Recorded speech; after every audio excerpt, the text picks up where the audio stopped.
কি সুন্দর ফুল ফুটেছে দেখ। তো তোমরা অনেকেই দেখতে চাও, আমায় বলো যে দিদি, হ্যাঁ সুন্দর, তো তোমরা অনেকেই দেখতে চাও এবং আমায় বলো যে দিদি তুমি পাহাড়ে গেছো, কি করছো, কি করো, কোথা থেকে, মানে এই আর কি পাহাড়ের লাইফটা কেমন, সেই সম্পর্কে তোমাদের অনেকের কিউরিয়াসিটি। তো সত্যি বলতে মানে আমি এতই ব্যস্ত থাকি এখন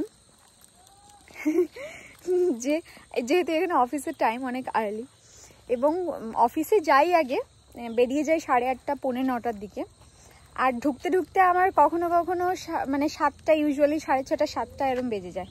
তো আজকে যেহেতু মা এসছে এবং মা একাই থাকছে, আমি অফিসে যাচ্ছি, তো ওই কারণে আমি ভেবেছি আজকে মাকে নিয়ে একটু হাঁটতে বেরোবো, তাই একটু তাড়াতাড়ি চলে এসেছি।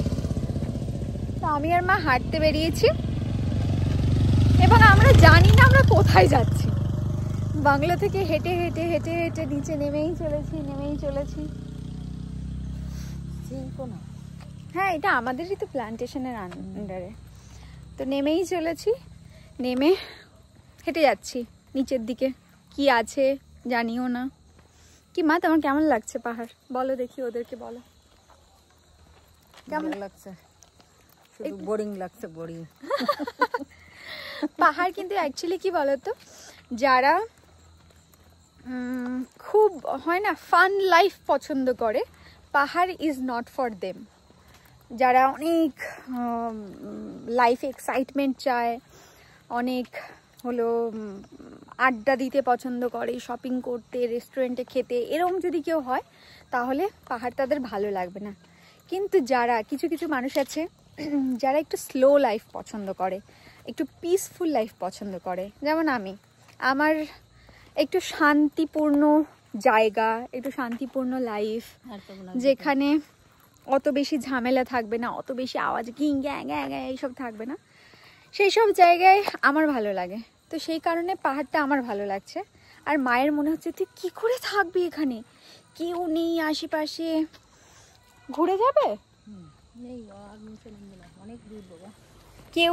দেখো আকাশটা কি সুন্দর, এত সুন্দর আকাশ দেখতে পাওয়া যায়। যাই হোক, তো মা খুব চিন্তায় আছে যে মেয়ে আমার এখানে কি করে থাকবে, আশেপাশে দোকানপাট নেই, কিছু নেই, লোকজন নেই কথা বলার মতো। তো আমি মাকে এটাই বোঝাতে পারছি না, মা আমার কোনো অসুবিধা হচ্ছে না এখানে, আমার এটাই মানে এইভাবে আমি অ্যাকচুয়ালি অনেক বছর বাইরে থেকেছি, তো সেই 2012 সাল থেকে আমি বাইরে আছি, এবং বাইরে থেকে থেকে সেই একা থাকার অভ্যেসটা হয়ে যায়। যারা বাইরে থাকে তারা একা থাকতে পারে, আর আমি যেহেতু চাকরি সূত্রেও একাই থাকতাম, তো একা থাকার অভ্যেসটা আমার আগাগোড়াই রয়েছে, আমার খুব একটা অসুবিধে হচ্ছে না। কিন্তু মা যেহেতু সবসময় লোকজনের মধ্যে থাকতে পছন্দ করে, সেহেতু মায়ের এখানে কোনো রকমেই সময় কাটছে না, রোজ একই কথা, একই সমস্যা। আমি অফিস থেকে বাড়ি ফিরলে, হ্যাঁ তুই কী করে থাকবি, কি করবি এখানে, আমার তো খুব চিন্তা হচ্ছে, তুই কেন পাহাড়ে এলি, তুই এক্ষুনি প্রেয়ার দে ফিরে যাওয়ার। তো যাই হোক, কিন্তু এটাই ভালো লাগে আমার। অ্যান্ড লাইফে প্রত্যেকটা জিনিস এক্সপিরিয়েন্স করা উচিত। সরকারি চাকরি করছি, প্লেন্সের মানুষের জন্য কিছু করব, হিলসের মানুষের জন্য কিছু করব, এটা আমার মোটিভ। তো যাই হোক, তোমরা যদি আমার ডেইলি ব্লগ দেখতে চাও তাহলে এরকমই আর কি, হয় না,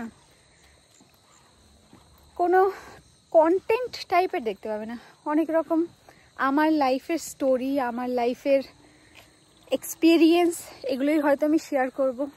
এবং তোমরা যদি মনে করো যে এটা তোমরা দেখতে চাও, কারণ অনেকেই আছে যারা কমেন্ট করে দেখতে চাও, তাহলে অবভিয়াসলি মাঝে মাঝে আমি এরকম দেবো।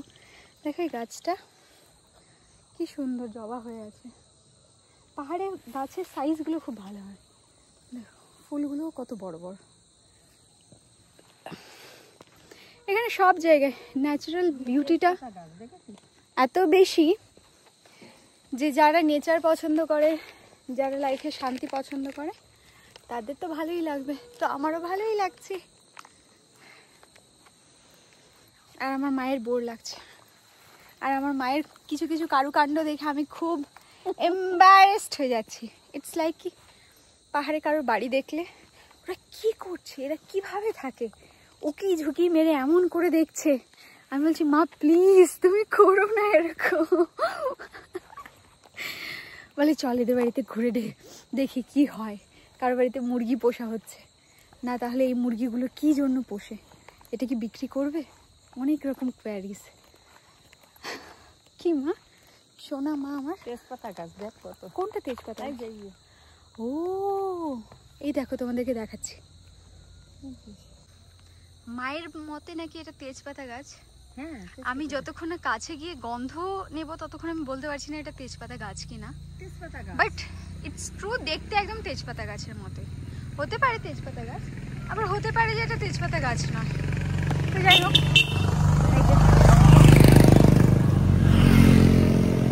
বাবা এত শান্তিপূর্ণ জায়গায় যখন এই বাইকের আওয়াজটা হলো মনে হলো মাথাটা একদম ব্যথা হয়ে গেল। তো আমরা হাঁটতে হাঁটতে অনেকটাই নিচে চলে এসেছিলাম, অনেকটাই। এখন আবার উঠতে উঠতে অবস্থা খারাপ হয়ে যাবে। আমার তো তাও অভ্যেস হয়ে গেছে, এখানে এতদিন ধরে আছি, এখন হাঁটাটা কোনো ব্যাপারই না। মায়ের একটু কষ্ট হবে। কি মা কষ্ট হচ্ছে? কষ্টটা তোরই হচ্ছে বেশি দেখতে পাচ্ছি। না না আমার তো অভ্যেস হয়ে গেছে, আমি তো কথা বলছি তাই। তোমার হচ্ছে কষ্ট? মায়ের সামনে কি মায়ের এক্সপ্রেশন দেখে আমার মা। আমার কষ্ট হচ্ছে না। কষ্ট হচ্ছে না পাগলি, কষ্ট হচ্ছে না। শুনে নিলে মায়ের কষ্ট হচ্ছে না। মা হলো আমাকে বলছে যে আমি তো রোজ মর্নিং ওয়াক করতে বেরোই, আমার তো অভ্যেস হয়ে গেছে। আমি বললাম তুমি মর্নিং ওয়াক করতে নিচে আসো? বলে না, বাংলোর বারান্দাতে মর্নিং ওয়াক করি। আমি বললাম রিয়েলি মা? ওটা মর্নিং ওয়াকের মধ্যে ইভেন কাউন্টও হয় না। যাই হোক, এই যে দুজনে মা মেয়ে হেঁটে চলেছি, ভালোই লাগছে।